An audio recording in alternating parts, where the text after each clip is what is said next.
तो मेरा नाम अनिल है और आप देख रहे हैं अनिल डे टुडे चैनल। और आज हम बात करने वाले हैं शेडोफैक्स आईपीओ के बारे में, जिसका क्लोजिंग तो हो चुकी है लेकिन आज इसका जीएमपी डाउन है लिस्टिंग होने से पहले। तो इस पर हम चर्चा करते हैं। तो ये आईपीओ शेडोफैक्स है जिस पे हम आगे देख रहे हैं। तो इसकी जो ओपनिंग टेंटेटिव डेट था वो लगभग ओपन डेट था 20 तारीख को जनवरी में, थर्सडे से शुरू हुआ था 20 तारीख 2026, जबकि क्लोजिंग डेट था 22 जनवरी 2026। अलॉटमेंट डेट फ्राइडे को था 23 2026 को। रिफंड जो है वो 27 तारीख को मिलेगा, अभी आया नहीं है। डीमेट ट्रांसफर भी 27 को हो जाएगा और जबकि इसकी लिस्टिंग 28 तारीख को है।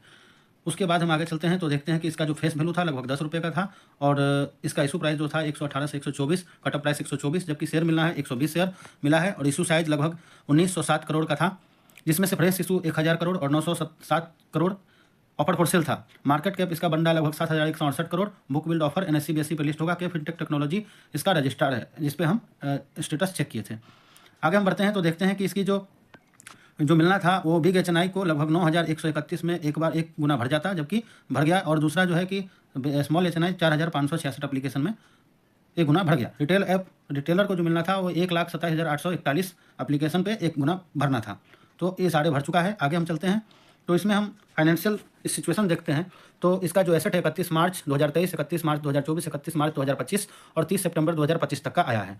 तो इसमें एसेट जो है 442 करोड़ से लेकर 786 करोड़ और फिर 1259 करोड़ और 1453 करोड़। तो एसेट जो है धीरे धीरे बढ़ा है। रेवेन्यू की बात की जाए तो 1422 करोड़, फिर 1896 करोड़ और 31 मार्च 2025 को 2514 करोड़, जबकि अभी तक 30 सितंबर तक जो है 1819 करोड़ की है। प्रॉफिट आफ्टर टैक्स माइनस में है, इसी वजह से रिटेलर को 10% ही मिला है। तो प्रॉफिट आफ्टर टैक्स 31 मार्च 2023 को है 142 करोड़ और 31 मार्च 2024 को है 11 करोड़, जो कि घटकर कम हो गया है। और 31 मार्च 2025 को प्रॉफिट में आ गया लगभग 6.06 और 30 सितंबर तक ये 21 करोड़ प्रॉफिट में आ चुका है। नेटवर्थ की बात की जाए तो 176 करोड़, 421 करोड़, 660 करोड़, 693 करोड़। तो नेटवर्थ बढ़ता जा रहा है। और रिजर्व सरप्लस की बात की जाए तो 171 करोड़, 172 करोड़, 248 करोड़, 281 करोड़। और टोटल बोरिंग की बात की जाए तो 66 करोड़ से लेकर 40 करोड़, 132, 147। तो बोरिंग धीरे धीरे बढ़ा है। अब आगे हम बढ़ते हैं तो देख पाते हैं कि इसका जो एक गुना भरने के लिए जो रिटेलर में चाहिए वो लगभग एक लॉट के लिए 120 शेयर 14,880 रुपया, और रिटेल को 13 लॉट, रिटेल मैक्सिमम जो भर सकता है 13 लॉट 1560 शेयर के लिए लगभग 1,93,440। स्मॉल एचएनआई 14 लॉट 1680 शेयर 2,08,320 रुपये का, और small HNI big HNI 67 lot 8,040 share 9,96,960, और बिग सुपर एचएनआई जो है 68 शेयर 8160 शेयर और 10,11,840 शेयर तक अप्लाई कर सकते हैं।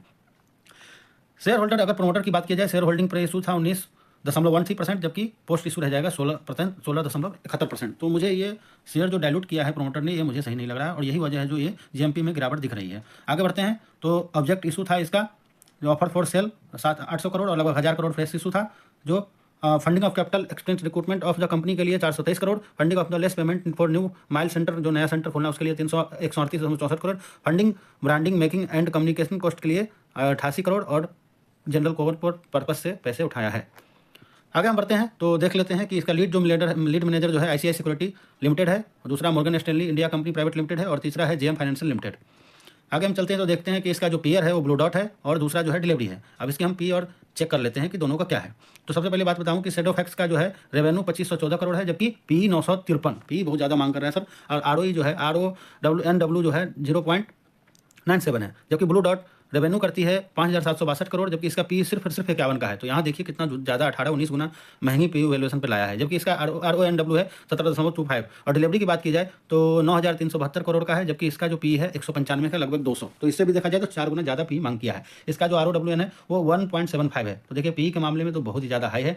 और इसका जो ब्रोकरेज जो एनालाइज कर रहा है, जो अपना मत दे रहा है कि सब्सक्राइब करना कि नहीं, तो SBI सिक्योरिटी बोल रहा है न्यूट्रल लिया है, और वेंचर सिक्योरिटी कह रहा है सब्सक्राइब कीजिए, और मार्डवाली फाइनेंशियल कह रहा है अवॉइड कीजिए, हेम सिक्योरिटी कह रहा है लॉन्ग टर्म के लिए कीजिए। तो एक सब्सक्राइब और लगभग एक अवॉइड और एक न्यूट्रल और चौथा कह रहा है लॉन्ग टर्म के लिए कीजिए। तो ये मुझे जो दिख रहा है कि रिस्क थोड़ा सा इसमें ज़्यादा है।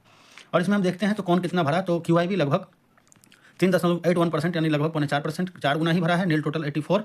और बिग एचएनआई स्मॉल एचएनआई जो है बिग एचएनआई भरा है 0.63% और स्मॉल एचएनआई भरा है 1.26% यानी 7 गुना। रिटेल लगभग 2.31% और एम्प्लॉय भरा है लगभग 2 गुना यानी 2 गुना, जिसमें जो वहाँ काम करते हैं। टोटल 2.72% भरा है। तो मेरा कहना यही है कि ये थोड़ा सा रिक्सी मूवमेंट आ रहा है। और जीएमपी की बात करें तो आज जो जीएमपी दिखा रहा है लगभग 3% नीचे का दिखा रहा है, लगभग 4 रुपये। तो मुझे लगता है कि थोड़ा रिक्सी कैटेगरी में है और इसमें लॉस होने का थोड़ा चांस है। तो मैं ये मानता हूँ कि न्यूट्रल टू कॉसेस है, मतलब इसमें लॉस की संभावना है। तो मेरा इसमें कोई खरीदने बेचने की राय नहीं है। कृपया करके अपने हिसाब से ही अपना पोजीशन बनाएँ और बाय सेल करें। थैंक यू, धन्यवाद।